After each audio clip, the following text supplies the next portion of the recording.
नमस्कार मित्रांनो, संजय गांधी निर्धार योजनेच्या नोव्हेंबर महिन्याचा ताजा अपडेट घेऊन आलो आहे।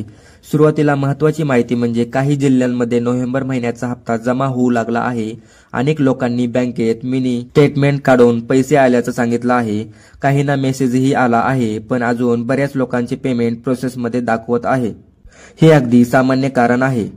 प्रत्येक जिल्ह्याचे पेमेंट हे प्रत्येक वेगवेगळ्या दिवशी पाठवले जाते। आणि हो मित्रांनो, यामध्ये तुमचे पेमेंट थांबण्याचं काही सामान्य कारण बी असू शकतं। यामध्ये आधार बँक खात्याशी लिंक नसणे किंवा डीपीटी सेवा बंद आहे, बँक अकाउंट इनॅक्टिव्ह आहे किंवा अर्जामध्ये काही छोटी चूक आहे। नवीन खाते उघडण्याची गरज नाही। जुने खाते आधारशी लिंक असेल आणि ऍक्टिव्ह असेल तर पेमेंट त्याच खात्यामध्ये येईल।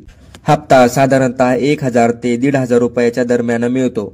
काही लोकांचे पेमेंट काही महिन्यांसाठी थांबतं, कारण कागदपत्रांची पुन्हा तपासणी केली जाते। अशा वेळी ग्रामसेवक किंवा तलाठी यांच्याशी संपर्क करा। आणि हो, यामध्ये नवीन अर्ज करणाऱ्यांना पहिला हप्ता हा साधारणतः 1 ते 2 महिन्यात मिळतो। आणि हो, यामध्ये तुम्हाला जर पेमेंट तपासायचा असेल तर अमंग ॲप किंवा डीपीटी स्टेटस किंवा बँकेचं मिनी स्टेटमेंट वापरा। काही वेळा डीपीटी रिसीव्ड असा मेसेज दिसतो, पण रक्कम ही 24 ते 48 तासांनी खात्यात दिसते।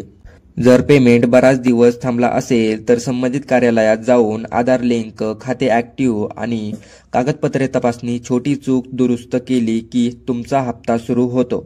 सरकारकडून नोव्हेंबर आणि डिसेंबरचे हप्ते लवकरच येणार आहेत। कागदपत्रे बरोबर असणाऱ्यांना या किंवा पुढील आठवड्यामध्ये पैसे मिळू शकतात। म्हणून मित्रांनो, काळजी करू नका। खाते ऍक्टिव्ह ठेवा, आधार लिंक ठेवा आणि स्टेटस तपासत राहा। पुढील अपडेट मी तुम्हाला देत राहील।